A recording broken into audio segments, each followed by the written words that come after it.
આપણે blank cheque કોઈ આપતું હોય અને એ પણ પાછો સેલ્ફ ચેક કે તારે ખાતામાં નાખી દેવાનો, બસ તારે શું જોઈએ છે આંકડો ભર, સાઈન કરીને આપી દે છે. ભગવાન આપણને પૂછે કે તારે શું જોઈએ છે, ત્યારે આપણે કહીએ ભગવાન પાંગળો માગે, કંચન કાયા, આંધળો માગે આંખ. જેની પાસે જે ન હોય માગશે.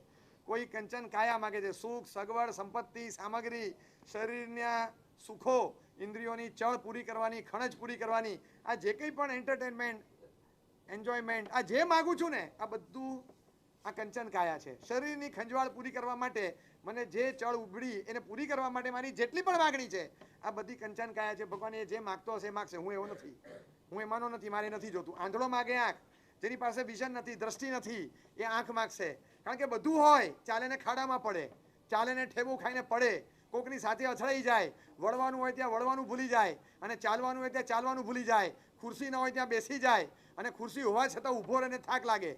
આ બધી સંભાવના છે, કારણ કે આંખ નથી. ભગવાન આંધળો હોત તો આંખ માગી હોત. કંચન કાયા એણે માગી હોત કે જેને શરીરનું સુખ જોઈએ છે, જેને દ્રષ્ટિનું સુખ જોઈએ છે, એ માગશે. હું માગું ચરણોની સેવા, મારે એટલું જોઈએ ભગવાન તમારા ચરણોની સેવા આપો, બાકી બધું અંદર આવે છે. કંચન કાયા ઇઝ અ પ્રોડક્ટ. આંખ માગણી કરો, દેટ ઇઝ અ પ્રોડક્ટ. ચરણોની સેવા ઇઝ અ પેકેજ. આ પેકેજ માગ્યું છે. હું પ્રોડક્ટમાં માગણી કરતો જ નથી. I want a package. મારે તો package, I go for a call, કે મને પેકેજ આપો આખું. ચરણોની સેવામાં શું આવે સાહેબ, શું ના આવે? ચરણોની સેવા માંગુ, શું ના આવે પ્રશ્ન છે. મારે એટલું જ જોઈએ, બીજું કંઈ જોતું નથી. માગવાની અક્કલ છે મારી પાસે. તિહાર જેલની અંદર રાષ્ટ્રપતિ મુલાકાતે જાય અને જેલના કેદીઓને બધાને 1 to 1 મળે છે. कैदी नंबर 302 गया सर, बोलो कुछ तकलीफ है आपको?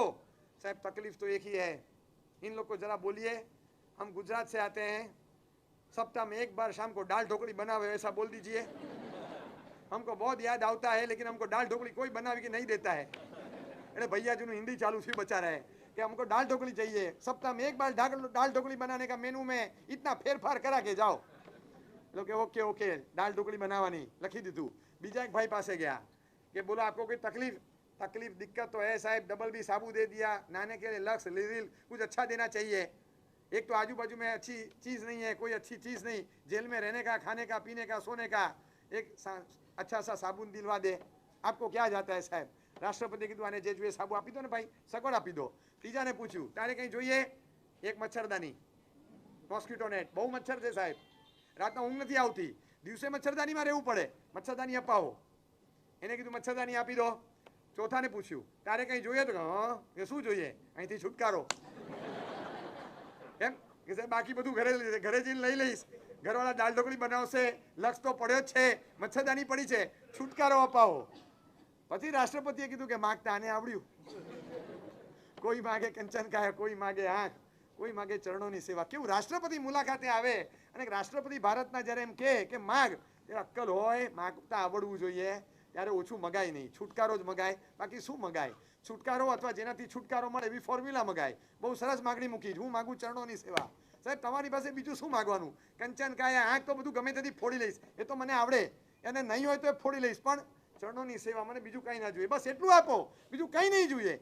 હું તમારા સેવક તરીકે એક એસ્ટેબ્લિશ થઈ જાઉં અને તમારા સિવાય બીજે ક્યાંય બસ માથું ઝૂકે નહીં. એવું મસ્તક છે તમને જોઈને ઝૂક્યા વગર નહીં, બાકી ક્યાંય ન ઝૂકે, ટટ્ટાર ઊભો રહી જાઉં. બાકી દુનિયામાં ચાપલુસી કરું ને ચપરાસી કરું એ બને જ નહીં. તમારો સેવક છું. કરસન નામનો માણસ પાલિતાણામાં જ્યારે હતો, બહુ ફેમસ ઉદાહરણ છે કરસન ચોપદાર. આના જેવો માણસ મળે નહીં. ખજૂરીનું એક ઝાડ હતું. આજે વલ્લભ સુરી મહારાજનું ત્યાં આગળ સ્મૃતિચિહ્ન છે ને ત્યાં એમના નામની એક ધર્મશાળા છે વલ્લભ વિહાર તળેટી રોડ પર. એ ત્યાં બહાર એક ખજૂરીનું ઝાડ છે, ત્યાં ઓટલો છે, કદાચ આજે પણ હશે. એ ઓટલો વર્ષો પહેલાં એક કરસનની બેઠક, ત્યાં માથું નાખી આમ ઓશીકોનો હાથ આમ ઓશીકું બનાવે અને શાંતિથી સૂઈ જાય. એક પગની ઉપર પગ ચડાવે ક્રોસમાં અને શાંતિથી કરસન સૂતો હોય અને લલકારે, દાદા આદિશ્વરજી મુજને દર્શન દો, માતા મરુદેવીના નંદ. એ જે લલકારે એટલે એવું લલકારે કે આજુબાજુવાળા ઘોડાગાડીવાળા ઉભા રહી જાય. એનો અવાજ એવો જોરદાર હતો. એ એવું બોલે, એવું ગાય. રોજ સવારે જાત્રા કરવા જાય, સવાર પડે ને અહીંથી દોટ મૂકે સીધી, અને રામપોળનો દરવાજો આવે ને પછી ચાલવાનું બંધ, દોડવાનું. ફટ ફટ ફટ ફટ બે પગથિયા, દાદા આવી ગયો આવી ગયો આવી ગયો, એક શ્વાસે બોલવાનું અને ચોથી પાંચમી વાર આવી ગયો ત્યાં દાદાના દરબારમાં હોય, ત્યાં સુધી શ્વાસ નહીં લેવાનો. ત્યાંથી દોટ મૂકે, દાદા આવી ગયો આવી ગયો આવી ગયો, અને શ્વાસ પૂરો થાય અને સ્વર છૂટે ત્યાં દાદાની સામે ઊભો હોય, બધા ખસી જાય. આજુબાજુમાં જે ઊભા હોય સાધુ બધા ખસી જાય. કરશન કરશન આવો, કશો કરશન આવ્યો, કરશન આવે એટલે બધા ખસી જાય. અને પછી ત્યાં જઈ અને બુલંદ અવાજે છેક સ્નાત્ર મંડપ એન્ટર થાય ને ત્યારથી ચાલુ કરે, સોને કી છડી રૂપે કી મશાલ જરિયન કા જામા. એ જે છડી પોકારે અને આદિશ્વર દાદાને ઘણી ખમ્મા અને ભળા કરતું મસ્તક ઝુકાવે. રોજ સવારે ખડીંગ કરતો અવાજ આવે. ફૂલનો ઢગલો હોય ને જે ખોળામાં, એક સિક્કો ચાંદીનો ત્યાં બહાર પડે નીચે. રોજ એક ચાંદીનો સિક્કો નીચે પડે અને એ સિક્કો ત્યાં પડે ને એટલે બધાને થાય કે કોઈ પણ જાય કરશનની છડી પોકારાય ત્યારે એક સિક્કો રોજ આ નીચે પડે. આપણે લેવાય કે નહીં એ ચર્ચા ના કરતા, એ સિક્કો એને જ મળે છે, એ લઈને જતો હતો. પછી મને પૂછવા ના આવતા કે સાહેબ આપણે લેવાય કે નહીં. હા, એ પૂછનારને દોષ લાગે, કારણ કે આપણે પૂછવાનો હક નથી. એ કરશન ત્યાં જાય અને સિક્કો રોજ પડે. અને રાજા માનસિંહ, ભાવનગર સ્ટેટના રાજા હતા એ વખતે, એ માનસિંહ રાજાને ખબર પડી. બધાએ કીધું સાહેબ તમે ગમે તેને બોલાવો, જી હજુરિયાઓ રાખો, તમારી છડી પોકારે, આ સાહેબ કશું ના લાગે, આ સાહેબ બધા પોપટ જેવા લાગે છે. એ માનસિંહને કીધું તમે એકવાર આની છડી સાંભળો, એ જે પોકારે સાહેબ પાલિતાણા તાલુકો ભેગો થાય આખો. શું વાત કરે છે? હા, એને બોલાવ. આવતો જ નથી. ના જરાય નહીં. એકવાર રાજાની સવારી નીકળીને આ ભાઈ બેઠા હતા ઓટલા પર, ખજૂરીના ઝાડ પર, રોડ પરથી તળેટી રોડ પરથી સવારી નીકળી, બધું પબ્લિક જમા થાય અને રાજાને જોયો આવતા એટલે પછી ઔચિત્યથી ઊભા થવું પડે. તરત ઊભો થઈ ગયો અને કોકે કીધું સાહેબ, માનસિંહને કીધું આ હાથી ઊભો રહી ગયો. હાથીની સવારીમાં અંબાડી પર બેઠેલો રાજા એને હાથી ઊભો રાખ્યો. See the importance that was given.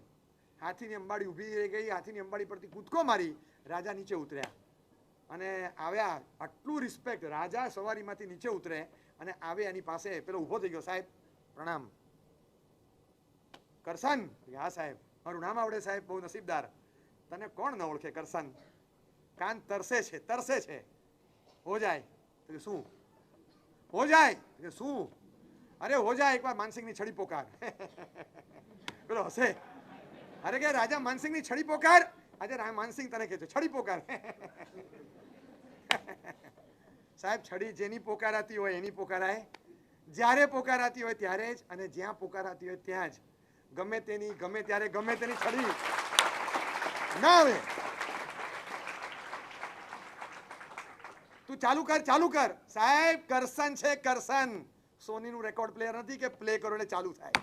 આ કરશન એ ધારે ત્યારે ચાલુ થાય, બાકી મ્યુટ ન થાય. આ તમે દાબો ને ચાલુ ન થાય. એ કેસેટ પ્લેયર, આ સોનીનું કેસેટ પ્લેયર નથી. આ કરશન છે, ચાલુ નહીં થાય. ખટ કરતો અવાજ આવ્યો. આમ કરી પેચ કહેવાય. પેચ બેલ્ટ હોય ને, સોનાનો જાડો કંદોરો હોય, 2-2.5-3 તોલાનો ચેન પહેર્યો ને, સાંકળ પહેરી હોય ગળામાં એવું લાગે. એટલે બધાએ જે સાંકળ પહેરી હોય કેવી લાગતી હોય એવું. 125 તોલા, 125 તોલાની પેચ, એને આટલો જાડો સાંકળ વાળો કંદોરો હોય એ લોકો પહેરતા અને આમ બાંધતા કમરે. એ ખોલ્યો અને પછી હાથમાં લીધો. આમ કંદોરો લીધો. 1.25 કિલો સોનું, 1,16,000 ભાવ અને 1.25 કિલો સોનું હાથમાં લે છે. ચાલ કરશન હો જાય. છડી પોકાર હાલે એડવાન્સમાં. છડી પોકારે પહેલા. એટલે ત્યારે આજ સુધી જે તારો અવાજ છે ને, જે પ્રશસ્તિઓ સાંભળી છે ને, છડી તો પછી સંભળાવ, પેલા લઈ લે. કરશને હાથ ધર્યો. એ કરશન નહીં, આ નહીં, નોટ પ્રોપર. ડાબો હાથ ન હોય. કોઈ ઉત્તમ માણસ કંઈક આપતા હોય ત્યારે જમણો હાથ. તો કરશને તો આમ જમણો હાથ ખિસ્સામાં હતો, જબ્બામાં. ડાબો હાથ ધર્યો, જમણો હાથ આમ જ ઊભો રહ્યો. Karshan right hand. આ બરાબર ન કહેવાય. જમણો હાથ લઈ લીધો. હાથ સાહેબ જમણો હાથ તો દાદા સિવાય કોઈની સામે ધરતો નથી. દાદા સિક્કો આપે છે ચાંદીનો, લઈ લઉં છું.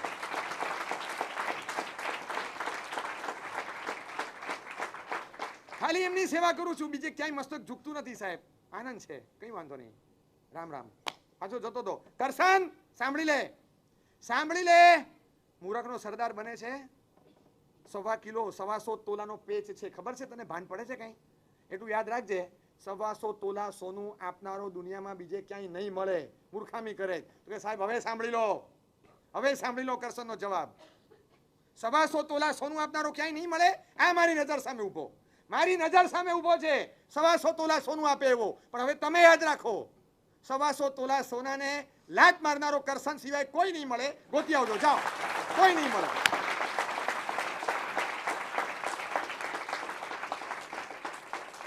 દાદા સામે આપવું હોય તો દાદા સામે, બાકી જમણો હાથ ક્યાંય નહીં ધરવું. બેસી ગયો. બહુ શરમજનક ઘટના હતી, બહુ શરમજનક ઘટના કે એકવાર કાઢેલો પેજ પાછો કમરે બાંધીને પાડવો પડ્યો. એકવાર બેલ્ટ કાઢી નાખ્યો કોકને આપવા માટે અને પછી પાછો પહેરવો પડે ને, ઇટ વોઝ એમ્બ્રેસિંગ. બહુ ખરાબ હતું સિચ્યુએશન, પણ હ્યુમિલિએશન હતું. રાજન પાછા જવું પડ્યું. કરસન ચોપદાર, ભગવાનની સેવા ને ચાકરી કરું છું, બીજા કોઈની સેવા ચાકરી કરતો નથી. રાજાની ગુલામી નહીં કરું. ચોક્કસ સલામ ભરીશ, બહુમાન આપીશ, આદર કરીશ, ઝૂકીશ. માગણી તો દાદા પાસે બીજે ક્યાંય નહીં, કોઈ જગ્યાએ નહીં. માગતા શીખ્યો છું, માગવાનું સરનામું મળે.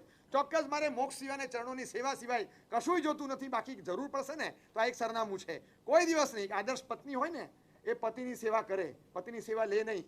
એ ચોક્કસ એનું કર્તવ્ય છે કે પતિની સેવા કરવાની, લેવાની ન હોય, પણ અવસર આવે ત્યારે લેવી પડે તો પણ પતિની જ લે, દિયરની, જેઠની, મિત્રની કોઈની ન લે.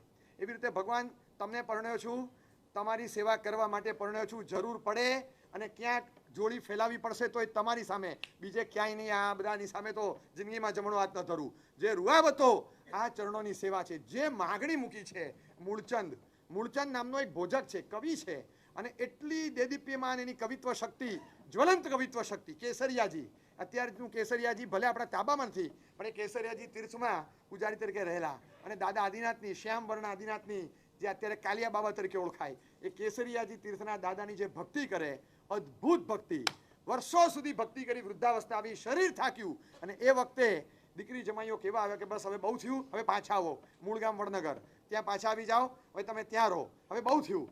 એ કે બધી વાત સાચી છે, પૈસાથી કદાચ તમે મને સાચવી લો, બધું બરાબર, પણ દાદા વગર રહી શકાય એમ નથી. બસ દાદાને આમ પલાઠી અડું ને મસ્તક ઝૂકે, અને એ જે એનર્જાઇઝ થાય છે બોડી, માઇન્ડ એન્ડ સોલ, એ જે તાકાત મળે છે એ મને ક્યાંય નહીં મળે. તમે ગમે તે ખજૂર ખવડાવો, પણ મને આ તાકાત જોઈએ. દાદાના સ્પર્શ સિવાય એક દિવસ જીવી શકાય એમ નથી. કેસરિયાજી નહીં છૂટે મારાથી. બહુ આગ્રહ કર્યો કે તમે આવો આવો, બહુ જ કીધું, ન જ આવ્યા. અને પછી છેલ્લે દીકરી જમાઈએ અતિશય દબાણ કર્યું, ઉપવાસ પર ઉતરીશ, બહુ કીધું ને, ત્યારે એમને કેસરિયાજી છોડાવીને લઈ ગયા. છેલ્લે દાદાની ભક્તિ કરી, ખૂબ ભક્તિ કરી, અને એક સ્તવન, એક ગીત ત્યાં દાદા પાસે ગાઈ અને છૂટા પડ્યા. રડતા રડતા ચોધાર આંસુએ, દાદા મન નથી થતું, બસ દાદા જો દિલથી ભક્તિ કરી હોય, હું તારો સેવક છું, તારી ચરણોની સેવા સિવાય કંઈ માંગ્યું નથી, આ ના છૂટકે જઉં છું, પણ મને ખાતરી કરાવજે, મને પ્રતીતિ કરાવજે, મને એવો અનુભવ કરાવજે કે મારી સેવામાં તે મને એક્સેપ્ટ કર્યો છે, મને કંઈક એવું આપજે. એ પોતાના ઘરે ગયો અને ત્યાં પણ એ સ્તવન રોજ ગાય. સાંજ પડે એટલે પોતે જે છેલ્લે જે ગીત બનાવેલું ત્યાં ગાઈને આવેલો, એ ગીત ત્યાં ગાઈને વન ફાઇન ડે સાંજને ગીત ગાતો, અચાનક કંઈક અડ્યું અને જોયું તો એક નાનો ટુકડો હતો, કાળો, આટલો નાનો ટુકડો, કાળો ટુકડો હોય એ આમ પડ્યો, અને જેવો લીધો, હે આમ જોયું કે આ દાદાના પલાઠીનો ભાગ લાગે છે. શ્યામ વર્ણના દાદાના પલાઠીનો ભાગ હોય એવું લાગે. આ એક દંતકથા છે, એમાં 2-3 વેરિએશનમાં મળે છે, પણ એ નાનો ટુકડો મળ્યો, એકદમ નાનો ટુકડો. એ આ દાદાની પલાઠીનો ભાગ છે. તપાસ કરતા થોડા દિવસ પછી ખબર પડી કે એ વખતે ત્યાં આને હાથમાં જે ટુકડો આવ્યો એ દિવસથી પલાઠીના ભાગમાં એક નાનો આટલો ખાંચો છે, એટલો ભાગ ત્યાં મિસિંગ છે. જો આ ફિટ કરો તો એક્ઝેક્ટલી ફિટ થઈ જાય એમ છે. વર્લ્ડના મેપમાંથી એક નાનકડું, અમદાવાદ પણ નહીં, કદાચ શાહીબાગ છૂટું પડી ગયું અને એ આપણા હાથમાં આવી ગયું વર્લ્ડના મેપમાંથી. એવી રીતે એટલા મોટા પિંડમાંથી ખબર ન પડે એનો નાનો કટકો, તરત ઓળખ્યું કે આ દાદાના શરીરનો ભાગ છે. રોજ અડું છું, આ પથ્થરને અડું ને, આ પરમાત્મા છે, આ મારા દાદા છે કેસરિયાજી, એ છે. અને રોજ પછી તો લોકોને ખબર પડી, એ નાનો કટકો એને રાખ્યો છે એના ઘરમાં. આજે મૂળચંદ ભોજક નથી, એમના પછીની પેઢી હશે, કદાચ 4મી 5મી, એ બધા જે છે ગયા વર્ષે વડનગર ગયેલા. ત્યાં ખબર હતી, અમે પૂછ્યું તો કે સાહેબ એ મૂળચંદ ભોજકનું એ વડનગરમાં દેરાસર છે, તમે આ પધારો ત્યાં. અમે ત્યાં દર્શન કરવા ગયા, ત્યાં દર્શન કર્યું, ત્યાં ભગવાન છે, ભગવાનની આગળ એક ડટ્ટો મારેલો છે ફિક્સ. મને કહે બસ આની અંદર એ રાખેલો છે, કોઈ લે નહીં, એટલે અંદર ફિટ કરેલો છે. એ કટકો આજે પણ ત્યાં છે. અમે ત્યાં ગયા અને ચૈત્યવંદન કર્યું. ચૈત્યવંદનમાં અમે સ્તવન તરીકે એ જ બોલ્યા જે એમણે બનાવેલું. અને એમણે શું બનાવેલું જે ફેમસ થઈ ગયું, આખા સંઘે એમનું બનાવેલું કાવ્ય રોજ બોલવાનું એ શરતે એક્સેપ્ટ કર્યું. જય જય આરતી આદિ જીનંદા, મારું દેવિકો નંદા, પહેલી આરતી, દૂસરી આરતી, તીસરી આરતી, મૂળચંદે ઋષભ ગુણ ગાયા. એ મૂળચંદે જે ઋષભ ગુણ ગાયા એ આ મૂળચંદ. એ મૂળચંદ ભોજક, એ ગ્રસ્ત, એને જે ભક્તિથી ગાયું છે, આખા સંઘે યુનાનિમસલી નક્કી કર્યું કે સાંજની આરતીમાં આપણે આ કાવ્ય ગાવાનું. બસ એણે જે ગાયું છે અને એને જો પ્રભુ આ રીતે મળે તો આપણને પણ મળે. અમે ત્યાં ગયા, અમે સ્તવન તરીકે આખી આરતી ત્યાં ગાઈ બધા સાધુઓએ. કોઈ દિવસ અમારે આરતી ગાવાનો પ્રસંગ નથી આવ્યો, પણ આપણે સ્તવન તરીકે આજે અહીંયા એનું દેરાસર છે મૂળચંદ ભોજકના જીનાલયના મૂળનાક સામે અમે બધા સાધુએ કોરસમાં આરતી ગાઈ બપોરના ટાઈમે ચૈત્યવંદનના સ્તવન તરીકે. આપણને થાય કે કેવા ભાવ હતા. ભગવાન તમારી ભક્તિ સિવાય કંઈ નહીં, તમારી સેવા, તમારો સેવક, આ એક આઈડેન્ટિટી મારી ઊભી થાય. મારે દુનિયામાં ક્યાંય જવું નથી. ડિવોશન એક ડેપ્થ જ્યારે પકડે છે ને ત્યારે તમે વહી જાઓ છો. 9:30 વાગે તમે ફીલ કરો કેવા હતા, અત્યારે તમને લાગશે કે યુ આર સમથિંગ ડિફરન્ટ. નશો ચડે, નશો દારૂનો, ચાનો ચડે ને એના કરતાંનો નશો વધારે ચડે. એ જે ચડે અલગ પ્રકારનો હોય. અને પછી જે માગણી મૂકે કાંઈ જોતું નથી. ભગવાનને જોવાતા તો જોવા માટે આંખ માગી, આંધળો માગે આંખ, કંચન કાયા માગે. હું તો કહું છું આંધળો પણ ક્યારેક કેવું માગે છે.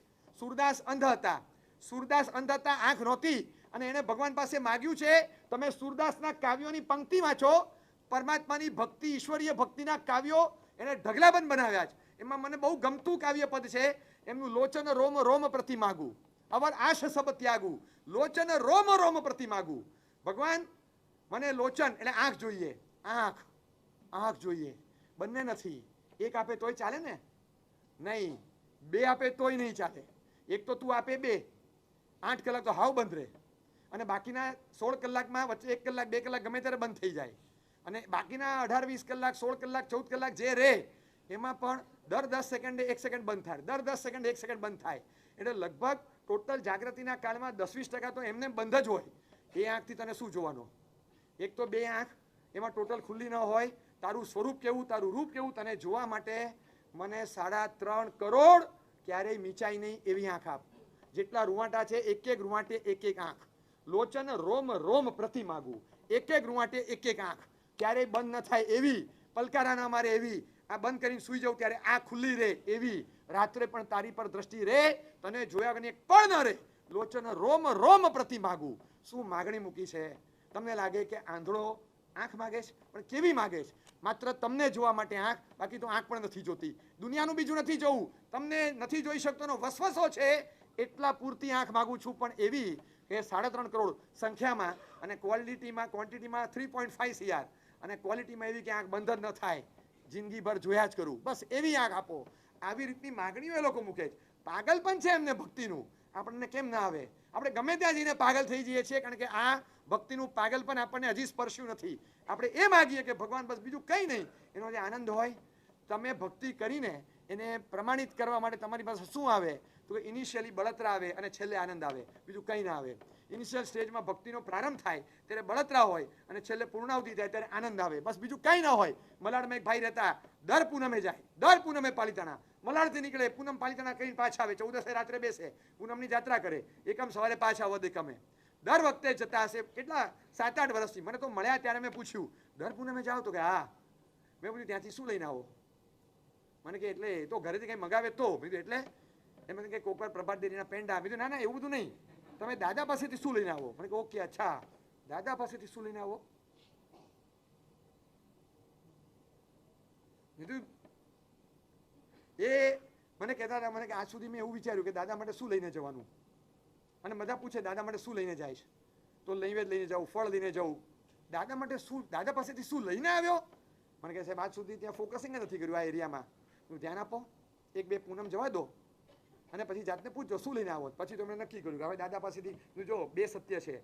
દાદા પાસે ખાલી હાથે જવાય નહીં, એના કરતાં ચડિયાતું સત્ય, દાદા પાસેથી ખાલી હાથે અવાય નહીં. બરાબર છે?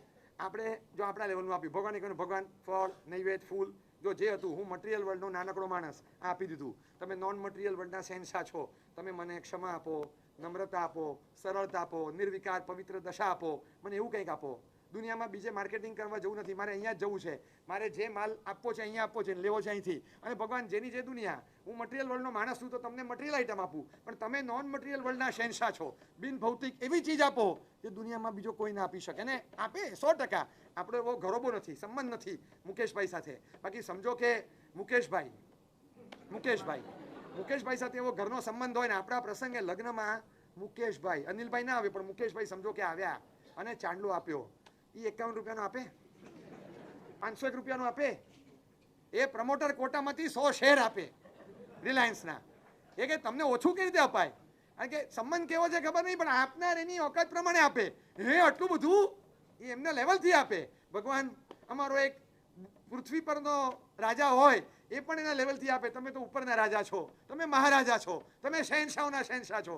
ભગવાન તમારે શું આપવાનું હોય તમે વિચારી લેજો. મારે શું આપવાનું? મારે તો આમંત્રણ આપવાનું, પધારજો, બાકી તમારે જોવાનું. ભગવાન અહીંયા નીચે પણ એવો વ્યવહાર છે કે પોતાના લેવલથી માણસ આપે છે. સંબંધ નથી જોતો કે મારી સાથે સંબંધ કેટલો છે. જો જવાનું ન હોય બને, પણ જો જવાનું હોય તો મારે મારા લેવલથી આપવાનું. એ એમના લેવલથી જ આપે. પણ ભગવાન તમે તમારા લેવલથી આપજો. મારો સંબંધ, મારી માગણી એટલી જ છે, આપના લેવલ પર ઉચિત હોય એવું આપજો, બસ, બીજું કાંઈ નહીં. મને કોઈ પૂછે ભગવાને શું આપ્યું, હું બોલું તો ઇજ્જત તો હોય એની જશે, આપણી તો જતી જ નથી, કારણ કે છે જ નહીં એવી. તો ભગવાન હરખું બોલી શકું એવું કંઈક આપજો. એટલે ભગવાન પાસે માગણી મૂકે કે ભગવાન એવું કંઈક આપો, એવું કંઈક આપો. ભગવાન પાસે શું માગવાનું અને માગણી મૂકતા આવડવી જોઈએ ને, કે ભગવાન તમે શું આપશો? હું કંઈક માગું છું તો તમે આપશો શું? આપણે ઘણીવાર માગવાનું ભૂલી જઈએ, માગતા પણ ન આવડે અને આપણને ખ્યાલ જ ન હોય કે પરમાત્મા પાસે કઈ માગણી મૂકવી. પરમાત્મા પાસે એવી માગણી મૂકીએ કે હવે કશું જ માગવાનું બીજું લેતું નથી.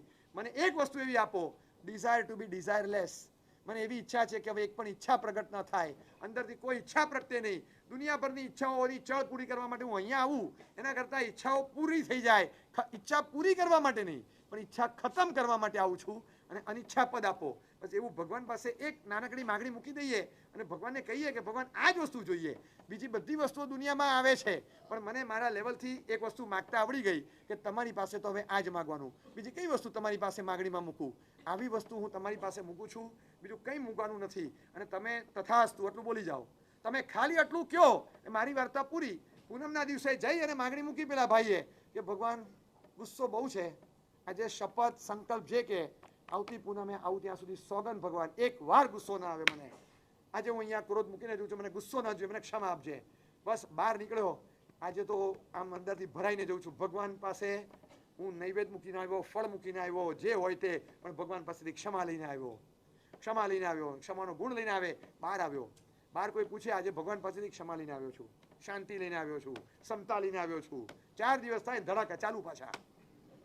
4 દિવસ સુધી રહી, પછી તો ચોથા દિવસે ભડાકા ચાલુ થઈ ગયા. ચાલુ કરાલું ભગવાન આપી હતી ક્ષમતા, શાંતિ, બધું ક્યાં ગયું? હું લઈને આવ્યો તો. બીજી વાર કઈ નહીં, બરાબર છે. બીજે દિવસે બીજા પૂનમે પાછું માંગ્યું, ભગવાન ક્ષમા ક્ષમા ક્ષમા. ન રહ્યું. 3, 4, 5, 7, 8, 10 પૂનમો ગઈ, હજી શાંતિ નથી રહેતી. કોકર તો બીજા દિવસે, કોકર તો ટ્રેનમાં બબાલ જ થઈ જાય. કારણ કે આટલું માગું છું, એટલો જીવ પડે કે આટલા વખતથી માગીને થાકી ગયો. ખરેખર એમ ફીલ થાય છે કે હું ભગવાન પાસેથી કંઈ લઈને જતો નથી. એટલો બળતરા પામે, હું ભગવાન પાસેથી કંઈ લઈને નથી જતો. પછી વર્ષ પછી મને મળેલા, મેં પૂછ્યું, ફરી પૂછ્યું તમને દર પૂનમે જાઓ છો? તો કે હા. પછી તમે કહેતા હતા ને ચાલુ કરું છું હવે? હા ચાલુ કર્યું સાહેબ. મને કહો ને તમે ભગવાન પાસેથી દર પૂનમે શું લઈને આવો છો?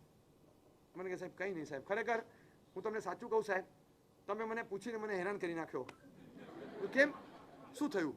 મને કહે સાહેબ તમે નહોતું પૂછ્યું ને ત્યારે કંઈ નહોતો લાવતો, આ તમે પૂછ્યા પછી આમે કંઈ નથી લાવતો. પણ અત્યારે એટલો બળતરા થાય છે, એટલી બળતરા થાય છે સાહેબ. એકચ્યુઅલી તમારે નહોતું પૂછવા જેવું, મારું ફોકસિંગ જ નહોતું આ બાજુમાં કે હું નથી લાવતો. હવે આ હું નથી લાવતો, હું ભગવાન પાસેથી ખાલી હાથે આવ્યો, મને કાંઈ ના મળ્યું. સાહેબ એટલી બધી બળતરા થાય છે ને સાહેબ, દર વખતે આવ્યા પછી હેરાન થવું છું. ઉલટાનો જે મારો આનંદ હતો ને જતો રહેશે. મેં કીધું યસ કરેક્ટ. તમે ભૂલી જાઓ કે ભગવાન તમને કંઈ નથી આપતા, અને તમે ભૂલી જાઓ કે ભગવાન પાસેથી તમે કંઈ નથી લાવતા. તમે ભગવાન પાસેથી બળતરા લઈને આવ્યા, આજ સુધી કંઈ નહોતું. અને ભગવાન once he starts to give, એ જ્યારે આપવાની શરૂઆત કરે ત્યારે ઇનિશિયલી બળતરા આપે, બાકીનું બધું પછી આપે. આજ સુધી બળતરા નહોતી, એ બળતરા તમને મળીને કંઈ નથી મળતું, કંઈ નથી મળતું, આ બળતરા જ નહોતી. આજે મળીને એ ભગવાન તરફથી આપવાની થયેલી શરૂઆત. This is a token that is given. હવે પેમેન્ટ આવશે, જો હવે બધું આવશે. થોડો સમય રહેવા દો. શરૂઆત જ્યારે થાય ત્યારે ભગવાન આપવાની શરૂઆત આ રીતે કરે. શરૂઆતમાં તમને બળતરા આપે અને છેલ્લે અંતે તમને આનંદ આપે. એવો આનંદ. હીર વિજય ગુણ હીરલો ને વીર વિજય ગુણ ગાય. શત્રુંજયના આદિનાથના દર્શન કરતા આનંદ અપાર. એટલો બધો આનંદ છે. ભગવાન આવો આનંદ ક્યાંય નહોતો થતો, એ અહીંયા થયો. દુનિયામાં કોઈ જગ્યાએ જવું મને આવો આનંદ નથી થતો. રિયલિસ્ટિક હેપીનેસ જેને કહેવાય એ આનંદ. નેમ, ફેમ, પોઝિશન કોઈ જગ્યાએ નથી, કોઈ જગ્યાએ. હું તમને કહું દુનિયાના શહેનશાહો છે, જેમના લખાણો છે, ઇફ જો મારું માગેલું થતું હોય તો હું માગું છું કે આજે જે છું એ આવતા ભાવમાં નહીં, એની કરતાં કંઈક જુદો બનાવજે. આવું લખાણ છે પોતાની ઓટોબાયોગ્રાફીમાં. કોકનો ઓડિયો મેસેજ છે કે ભગવાન તમારી પાસે માગું છું કે જે પોઝિશન તમે મને આપી છે એ બીજી વાર ના આપતા, મને કંઈક બીજું આપજો. લતા મંગેશકરનો એક વિડીયો છે. એ લતા મંગેશકર એમ કહે છે, અગલે જન્મ મેં મુझे લતાજી નહીં હોના હૈ, મુझे નહીં હોના હૈ. લતાજી પોતે બોલે છે. અને મેં સાંભળ્યું ત્યારે મને થયું, જેની પાસે નેમ છે, જેની પાસે ફેમ છે, જેની પાસે પોઝિશન છે, they are denying for it and we are craving for it. આપણે જેની પાછળ પડીએ કે મારે આ બધું જોઈએ, એ લોકોને મળ્યા પછી એ લોકો ના પાડે છે. આનો મતલબ એ થાય કે એમાં હેપીનેસ નથી, એમાં સુખ નથી. તો સુખને આનંદ એવી કોઈક ચીજમાં છે જે આને મળ્યું એ આનંદ નથી આપતું. જો આપતા હોત તે આપી દે. જે વસ્તુને નથી મળી ને એ વસ્તુ ક્યાંથી નીકળે ખબર જ ન હોય. તમને તો એમ જ છે કે ખાતી વખતે, મને સાચું કહેજો, ગમે તે ચીજ ખાઓ, ખાતી વખતે તમે જિંદગીમાં કોઈ દિવસ ખેડૂતને યાદ કર્યો છે? તમને તો એમ જ લાગે ખાવાનું કોણ બનાવે? સ્વિગી, ઝોમેટો, બીજું કોણ બનાવે? આપણને ખબર છે કે ખાતા વખતે ખેડૂતનો શું રોલ છે. અત્યારે આ તત્વજ્ઞાન તમને શીખવવું પડે જ, અને શીખવવામાં આવશે કે ખાતી વખતે ફાર્મરને યાદ કરજો. મૂળ તો ત્યાં છે. આ તો બધા આજકાલના ઉગેલા છે, ઊભા થયેલા છે. એવી રીતે મૂળમાં હેપીનેસ, મૂળનો આનંદ ક્યાંથી મળે છે? બિન ભૌતિક પદાર્થમાંથી જ તમને હેપીનેસ મળશે. ભૌતિક પદાર્થમાંથી ક્યારેય આનંદ મળતો નથી. એ તમારા ખેદને થોડા સમય માટે શાંત કરે, બસ એટલું જ. તમારી હતાશા, નિરાશાને થોડો સમય રાહત આપે, એટલું જ. એ ખાલી રિલીફ આપે છે. પેઇન કિલરની જેમ થોડો સમય પેનને રિલીફ આપે. એ હેપીનેસ નથી, એ પેઇન કિલરની રિલીફ છે. હકીકતમાં આનંદ અપાર એ ભક્તિ યોગમાંથી, જ્ઞાન યોગમાંથી નીકળે, બાકી ક્યાંય ના નીકળે.